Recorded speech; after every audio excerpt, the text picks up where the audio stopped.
Pronto. Boa noite a todos. Vamos fechando os nossos olhos. Em primeiro lugar, agradecendo essa casa abençoada que nos recebe todos os dias com os braços abertos, a Joana. Agradecer todos os momentos que tivemos desde a manhã até agora, que possamos desligar de todos os problemas, deixar esse minuto, esses momentos aqui para nos concentrar, tentar novas mudanças e que Deus nos ilumine para que a gente saia melhor do que a gente veio. Para todos que ficarem em casas também, nas casas, que possam levar essa bênção. Graças a Deus e graças a Jesus.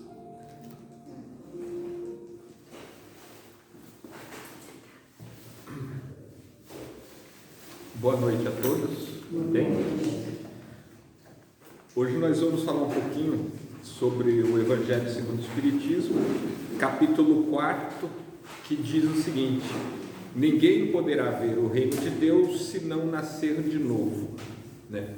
Essa é uma passagem bastante interessante e ela começa, né, com uma passagem de Mateus, que está em capítulos 16, versículos 13 a 17, também está em Marcos, capítulo 8, versículos 27 a 30, e ela diz o seguinte, né? Jesus, tendo vindo às cercanias de Cesareia de Filipe, interrogou os seus discípulos: que dizem os homens em relação ao Filho do Homem? Que dizem que eu sou? Aí eles responderam: dizem uns que és João Batista, outros que Elias, outros que és Jeremias, ou algum dos profetas. Aí perguntou-lhes Jesus: e vocês, quem dizem que eu sou? Aí Simão Pedro, tomando a palavra, respondeu: tu és o Cristo, o Filho de Deus vivo. Aí replicou-lhe Jesus: bem-aventurado és Simão, filho de Jonas, porque não foram a carne nem o sangue que te revelaram isso, mas meu Pai que estás nos céus. Aí nesse interim, Herodes, o tetrarca, ouvira falar de tudo que fazia Jesus, e seu espírito se achava em suspenso, porque uns diziam que João Batista ressuscitara dentre os mortos, outros que aparecera Elias, e outros que dos antigos profetas ressuscitariam. Disse então Herodes: mandei cortar a cabeça de João Batista. Quem é então esse de quem ouço dizer tais coisas? E ardia por vê-lo. Após a transfiguração, né, seus discípulos então interrogaram desta forma: por que dizem os escribas ser preciso que antes volte Elias? E Jesus lhes respondeu: é verdade que Elias há de vir e restabelecer todas as coisas, mas eu vos declaro que Elias já veio, e eles não o conheceram, e o trataram como lhe aproveu. E assim que farão sofrer o Filho do Homem. Então seus discípulos compreenderam que fora João Batista de que ele falava. Essas passagens que estão na Bíblia, elas são bastante interessantes nesse capítulo, porque elas destacam muito o funcionamento das reencarnações, né? Então, para aquele povo, naquele momento, naquela época, eles acreditavam, não era surpresa falar assim: ah, fulano é a reencarnação de ciclano. Tanto que comentavam que Jesus seria Elias ou seria outros profetas, Jeremias e outros tantos que já haviam passado. Inclusive Herodes, né, estava preocupado porque ele já tinha mandado degolar João Batista, agora está aí de novo, como assim? Né? Então, isso tudo aconteceu, né? Agora, o que eu queria falar com vocês deste capítulo nem é tanto com relação à questão da reencarnação, assim, do processo reencarnatório, né? Como a maioria das palestras vocês escutam, né, desse tema, esse tipo de abordagem. Eu queria falar um pouco com vocês sobre o significado, né, de nascer de novo, né? O reino de Deus, ninguém pode ver o reino de Deus se não nascer de novo, né? Então, porque o nascer de novo, né, não só significa a questão reencarnatória prática, né? A gente morre e nasce. Mas nascer de novo também significa a sua própria transformação, né?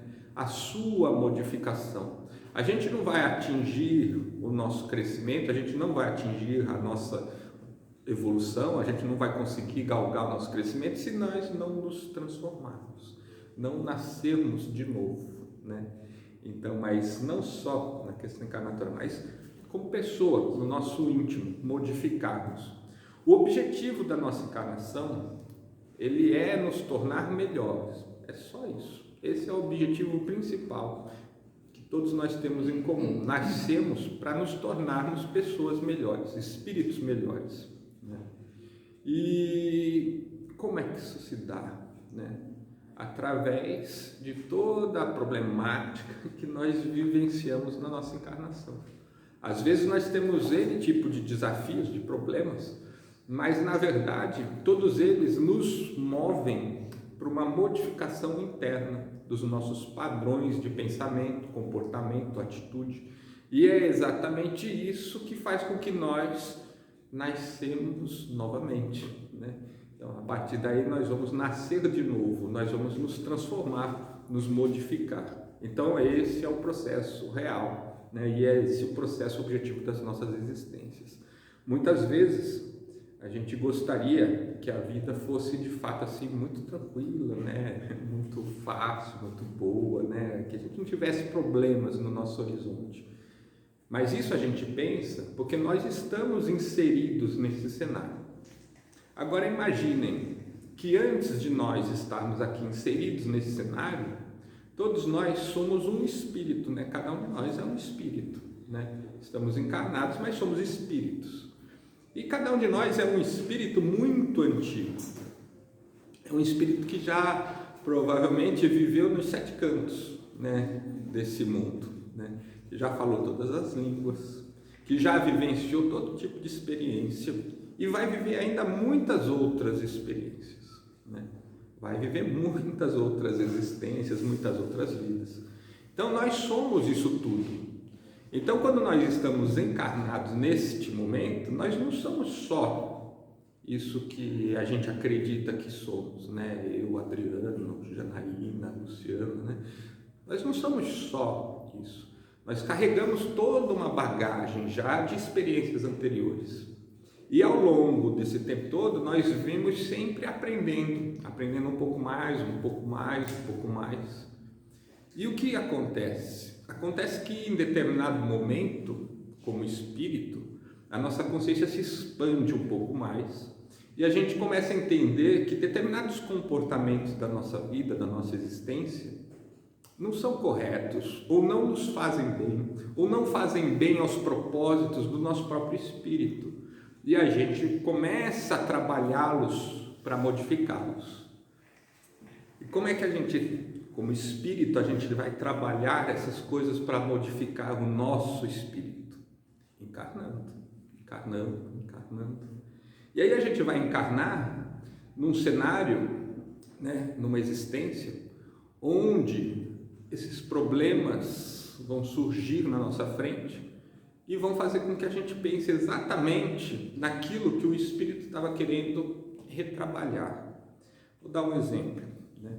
Imagine o seguinte: eu, espírito desencarnado, estou no plano astral, né?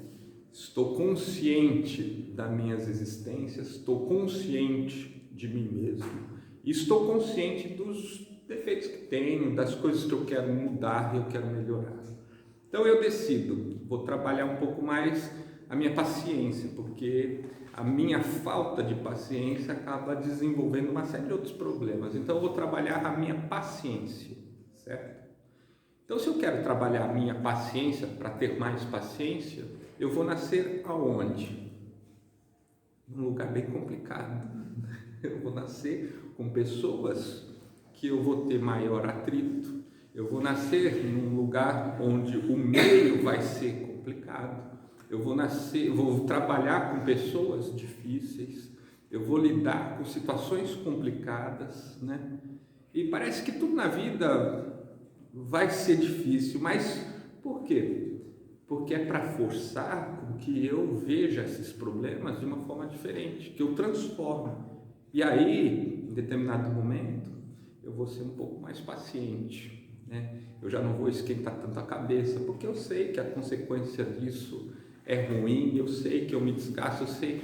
E, consequentemente, as coisas vão gradativamente se modificando, porque eu vou exercitar. Então, tudo aquilo que eu quero modificar vai requerer exercício. Exercício é prática. E quando a gente está encarnado, a gente vivencia a prática no dia a dia, a prática mesmo.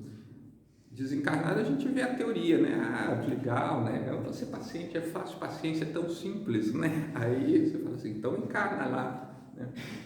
Como o Francisco de Assis falava, né? Eu quero ser instrumento, ferramenta, onde houver tristeza, que eu leve alegria, onde houver dor, que eu leve consolo, né? Vocês já pararam para pensar os cenários que ele está pedindo para estar, né? Extremamente complicado, né? Mas se a gente quer ser bom, se a gente quer se modificar, se a gente quer se transformar, a gente precisa estar nesses lugares. Então, se eu quero de fato modificar um comportamento meu, eu tenho que pôr isso à prova, né? Então, eu tenho que viver situações onde esse meu comportamento vai ser tentado, vai ser exposto, vai ser forçado. Imagine se eu fosse um espírito, por exemplo, que tivesse uma predisposição, por exemplo, à corrupção. É bem provável que eu estaria no meio político, né? Onde a gente vê com mais evidência, né? Aí você diz assim, a probabilidade de ser tentada é muito maior, não é? Lá, não estaria, por exemplo, vivendo, cortando lenha no Alasca, por exemplo, né? Não faria muito sentido. Então, as existências nossas, elas são assim. Então, quando a gente nasce, a gente vem exatamente para enfrentar uma série de dificuldades que vão fazer com que a gente se transforme. Por isso, nós precisamos nascer várias vezes para poder ver o reino de Deus, né? Conforme a gente vai evoluindo, conforme a gente vai conseguindo se desvencilhar dessas coisas, nós vamos ampliando as nossas capacidades, nós vamos ampliando o nosso entendimento de nós mesmos. E aí é o mais importante. Então é interessante entender isso, por quê? Porque quando a gente percebe e entende que as coisas são assim, a gente já começa a ver os nossos problemas do dia a dia de uma forma diferente, né? Eu já não consigo mais me ver, por exemplo, como uma vítima ou como alguém que está sofrendo por estar num problema.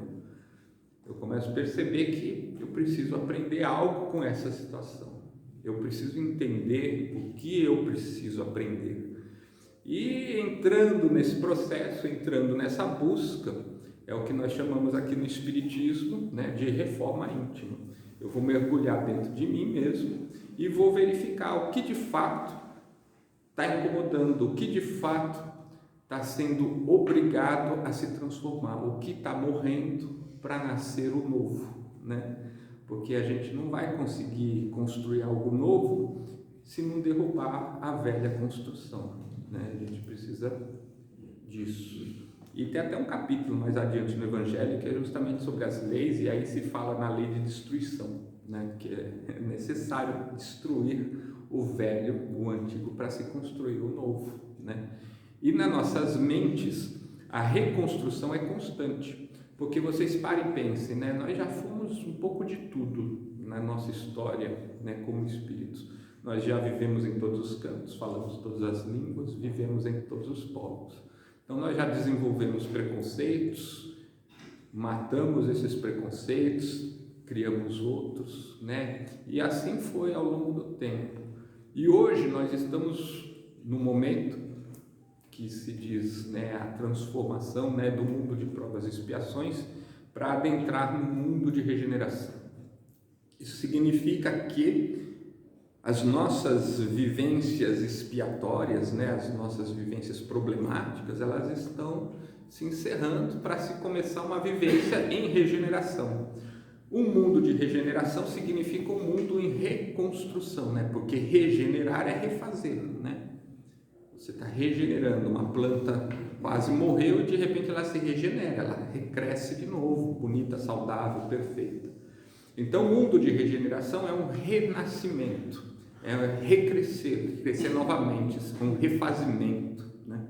Então, se nós estamos adentrando nesse mundo de regeneração, significa que é necessário mudanças na nossa mente. E aí tem várias mudanças que a gente pode e precisa fazer para de fato atingir esse objetivo, né? Aí vem a questão da reforma íntima. A nossa vida hoje, ela demonstra isso. Por quê? Porque o nosso cenário que a gente está inserido, ele está trabalhando exatamente os pontos nerválgicos, né? Os pontos nervosos da nossa existência. Aí, se nós olharmos hoje, quais são os problemas que eu estou enfrentando? Quais são as dificuldades que eu tenho nesta existência? O que isso significa?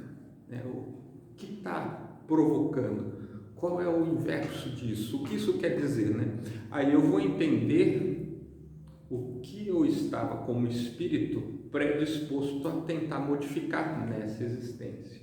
E se eu tiver essa compreensão, se a gente conseguir chegar lá, vai ficar muito mais fácil a partir de agora concluir essa mudança. E se a gente conseguir concluir essa mudança, automaticamente a gente dá um segundo passo, porque o nosso espírito tem um plano encarnatório, né? Ele não encarnou só com esse objetivo, ele encarnou planejando que se tiver sucesso nisso, automaticamente ele já passa para o próximo. Isso quer dizer que, né, se a gente resolver nossos problemas, outros virão, né? Outros virão, porque a gente vai lidar com outras situações, né? A vida na Terra, ela é justamente uma escola, é uma experiência, onde o espírito passa por um período curto, e nesse período ele vai tentar aprender o máximo, porque é esse o nosso objetivo, como espíritos, aprender, crescer, desenvolver. Então a gente não pode perder tempo ou minutos da nossa existência, a gente vai precisar aproveitar o máximo, e para isso a gente vai ter outros desafios, outros problemas. Se eu corro dos meus desafios e dos meus problemas, se eu me desvio deles, automaticamente eles ressurgem na nossa vida, né? Com outra roupagem, mas volta tudo. Você fala assim, eu fui para o outro lado do mundo, teve o meu problema. Eu fui para lá e dei de cara, a situação aconteceu da mesma forma que acontecia. Fui traído aqui, fui traído lá, me enganaram aqui, me enganaram lá, né? Aí você fala assim, o que acontece, né? Não adianta correr do problema, a gente só vai superar o problema se a gente enfrentá-lo, se a gente vencê-lo, né? E é mais ou menos assim. Então a gente precisa entender que se o problema aparece, seja ele qual for, fácil, pequeno, grande, difícil, não importa, ele surgiu, significa que a gente tem aqui um desafio, e esse desafio é para nos modificar. Então o problema é justamente o timing, chegou o momento, né? É o momento de você fazer o seu teste, é o momento de você aprender com isso, e aí a coisa vai, flui. Então, quando Jesus disse, Jesus ele tem aqui na Boa Nova uma série de ensinamentos, né? Porque o Evangelho do Cristo, que a gente chama de Boa Nova, foram 3 anos em que ele viveu tudo isso na prática. E ele viveu todo tipo de problema, foi perseguido, foi humilhado, foi crucificado, né? Foi idolatrado, ele teve todos os altos e baixos, né? Entrou saudado numa cidade como um rei, né? Com as palmas, e na sequência foi crucificado, né? Então ele teve tudo isso. E em nenhum momento vocês vão ver Cristo inconformado, revoltado ou chateado. É como se ele soubesse, né? É como se ele tivesse certeza de que tudo aquilo que ele estava vivendo era necessário, e era, ele sabia, ele era o Cristo. Mas tudo isso que ele fazia era exemplo para a gente. Então, ou seja, a nossa jornada, ela não vai ser fácil aqui encarnada, não vai. Nós não viemos aqui de férias, né? Nós não estamos aqui para passar um tempo bom, nós estamos aqui para aprender alguma coisa. Então, como em toda escola, né, nós vamos ter nossos dias de aula tranquilos e em determinado momento vai vir a prova, o exame, né, onde você vai ter que pôr no papel aquilo que você realmente aprendeu. E a nossa vida encarnada é similar. Quando a gente se transforma, quando a gente se modifica, aquele velho se desfaz e a gente nasce de novo, a gente começa de novo. Então, o objetivo da transformação, como Jesus disse aqui, ninguém vai ver o reino do céu se não nascer de novo. Nós nunca vamos chegar lá se a gente ficar parado onde nós estamos. Por isso é necessário esse estudo, essa modificação, esse aprofundamento nos nossos problemas. E aí as pessoas dizem comumente, mas eu não faço ideia para que lado eu devo ir, eu não sei qual é a minha missão, eu não sei o que eu preciso fazer, né? A vida lhe mostra constantemente, através dos desafios que você enfrenta. Todos os dias a vida lhe mostra qual é o seu caminho, todos os dias você recebe essa orientação. Basta prestar atenção, quais são os nossos problemas, quais são as situações que a gente precisa modificar, o que a gente precisa entender de verdade na nossa vida. Deus não vai tirar os problemas da nossa existência, não, até porque eles estão ali para que a gente se transforme, mas Ele vai dar para a gente perseverança, Ele vai dar para a gente capacidade, Ele vai dar entendimento, Ele vai dar força para que a gente de fato supere, para que a gente atravesse, que a gente vá para o próximo desafio, que a gente vá para a próxima lição, e assim a gente vai vivendo. Vai acabar essa existência, nós vamos voltar para o lado de lá. E aí a gente vai observar, né, todas as dificuldades que nós vivenciamos e a gente vai entender, porque aí a gente vai saber, cheguei lá, né, exercitei o que eu queria exercitar, ou preciso passar por algo mais parecido com isso de novo, um pouco mais leve, um pouco mais difícil, um pouco mais duro, não sei. Mas a partir daí eu vou tentar modificar de novo na minha próxima existência. E assim vai indo sucessivamente. Por isso que quando a gente observa o mundo, a gente vê que existem milhares de formas diferentes de se viver, né? Milhares de culturas diferentes, milhares de situações diferentes, pessoas muito bem financeiramente, pessoas muito mal financeiramente, pessoas muito felizes, pessoas muito tristes, mas em comum todos sem exceção, estão enfrentando problemas, graus diferentes, tipos diferentes, mas não importa, todos estão com dilemas, todos estão com problemas, todos estão precisando se modificar. E a partir do momento que conseguem, se transformam, nascem de novo, né? E a gente vai cada vez mais chegando perto dos nossos objetivos. É interessante que a gente entenda que, como espírito, nós somos muito mais do que a persona que está encarnada aqui. Nós temos uma bagagem de conhecimento maior, nós temos uma bagagem de capacidades maiores. Nesse momento a gente está limitado, usando um pouco. Por quê? Porque está especificamente voltado para esses problemas que a gente vai enfrentar nesse nosso dia a dia. A gente não vai ter ferramentas a mais que não vá ser usada nesse momento, mas o Espírito tem. Então, às vezes a gente olha assim e fala assim, nossa, essa vida foi realmente uma vida assim, não fiz praticamente, aparentemente nada, né? Não fui útil, não fiz, não...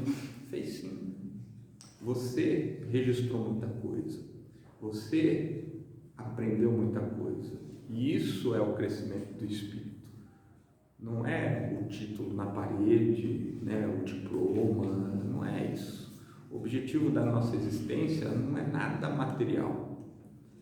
Ela é justamente para que a gente desenvolva conhecimento, entendimento e se transforme nas nossas ações, nas nossas atitudes, e aí as virtudes vão se fazer mais fortes, aí as coisas vão se fazer, né? Ontem mesmo nós estávamos aqui, né, e comentaram um caso bastante interessante, né, diz que tinham no céu, né, queriam saber quem era a pessoa mais cristã na Terra, né, a pessoa que fosse mais cristã na Terra. E aí mandaram 3 anjos, mergulharam aqui na Terra e eles reviraram o planeta de cabo a rabo, né? Aí trouxeram os mais cristãos, né? Aí tinha um mais cristão porque ele fez muito, ele construiu, ele fez, né? O outro também rezava muito bonito, construía as coisas e tal. Mas aí tinha um terceiro ali, né? E aí perguntaram: o que você fez, né? E ele dizia assim: eu não fiz muita coisa, não. Na verdade, eu não fiz praticamente nada, né? Não entendo de religião, não entendo disso que vocês estão falando, né? Não entendo nada dessas coisas. Aí, como assim não entende? Porque eu nunca tive tempo de nada, né?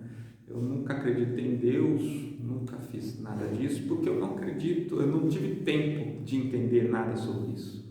Mas o que você fazia? Eu ajudava a minha mãe desde menino pequeno, né? Porque a gente morava no deserto, ali perto de um oásis, então a estrada era difícil e as pessoas passavam ali sempre com dificuldade e a gente sempre ajudava todo mundo. Então eu nunca tive tempo para fazer nada, não aprendi a ler, não aprendi a fazer, escrever, nada, porque a gente estava o dia inteiro, o tempo todo ajudando os outros, então eu nunca tive tempo. E aí sua mãe, quando ela morreu? Então quando ela morreu eu continuei trabalhando, continuei assistindo, continuei ajudando. Então nunca tive tempo. E aí esse era o mais cristão dos cristãos, né? Por quê? Porque na verdade viveu para o próximo. E esse sempre foi o motivo, o ensinamento do Cristo. E por que eu estou trazendo isso para vocês? Porque às vezes a gente se pega e dizendo assim, né? Eu não tenho capacidade, eu não sei o que eu vou fazer, eu não sei como eu me transformo, eu não sei como eu vou ser melhor, né? Porque você está olhando para você. A partir do momento em que você se colocar, como Francisco de Assis falou, se colocou como ferramenta, onde eu vou ajudar, onde eu me disponho a fazer pelo outro, o meu problema vai começar a diminuir. A forma como eu sinto as dificuldades vão começar a diminuir. Por quê? Porque tem muita gente em situação muito pior. Tem muita gente que sofre muito mais. E quando você está fazendo pelo outro, você começa a perceber que o seu problema é pequeno. E se você vê o seu problema de uma forma menor, né, você o aceita com maior facilidade. E se você aceitar o seu problema com maior facilidade, você encontra a solução do seu problema. Porque ele já não te assusta, você já não tem medo de olhar para ele, você já não tem medo de enfrentá-lo. E aí ele vai fácil, você resolve. E aí a gente vê, o Espiritismo sempre diz, fora da caridade não há salvação. E a frase é dita exatamente por isso, porque se a gente quer se transformar, se a gente quer se modificar, a gente precisa praticar isso, exercitando no próximo. Não é em mim que eu vou me modificar, é fazendo pelo outro. E quando a gente fala no próximo, não significa necessariamente que eu vou sair na rua e vou ajudar as favelas, os indigentes. O próximo é dentro de casa, né? É a esposa, é o pai, é a mãe, é o filho, né? Quando a gente começa a ser caridoso com eles, conseguir ser caridoso com eles, a gente vai ser caridoso com o externo. Mas o principal, primeiro, é dentro de casa, é com aquele próximo que vive com você. E ser caridoso com o próximo é ouvir, é escutar, é apoiar, é ajudar, né? Muitas vezes a gente faz o inverso. A gente acredita que a gente tem uma opinião maior, melhor, né? Que a gente tem um conhecimento maior e a gente tenta impor isso à nossa família, né? Você deve ser assim, você deve ser assado, né? Você deve fazer isso porque eu não fiz, então você tem que fazer porque isso vai ser bom. E a gente tenta impor, e é aí que a gente começa com os nossos problemas internos, né? Então, na verdade, o exercício maior é através da caridade. E a caridade principal, ela deve ser dentro da nossa casa, respeitando o nosso próximo, ajudando aquele que está conosco. E aí a modificação vai vir. E vocês vão perceber em pouco tempo que o seu eu velho morreu. E aí renasceu um eu novo. Você está diferente. E no momento que você vai se transformando, quanto mais isso acontece, mais próximo você vai estar, como Cristo dizia aqui, de ver o reino de Deus. Porque para ver o reino de Deus, só poderá ver o reino de Deus aquele que nasceu de novo, né? Quem não nasce, não vê. Era isso que eu queria trazer para vocês. Eu espero que tenha podido passar de uma forma tranquila, né? Fácil de compreender. E a gente aproveita o momento para fazer uma prece de agradecimento. Vamos elevando os nossos pensamentos ao nosso Mestre Jesus, agradecendo por mais esse dia, todos aqui, que possamos ter fé, força de vontade, coragem para transformar a teoria que nós desenvolvemos ao longo dos dias em prática no nosso dia a dia, que possamos transformar isso em ação e nas ações realmente atingir a nossa transformação, o nosso objetivo, tornar-nos pessoas melhores, tornar-nos maiores e assim adentrarmos todos juntos, como uma grande família, no nosso novo mundo de regeneração, sem mais provas e expiações, vivendo daqui por diante da melhor forma possível, numa fraternidade só. Que assim seja.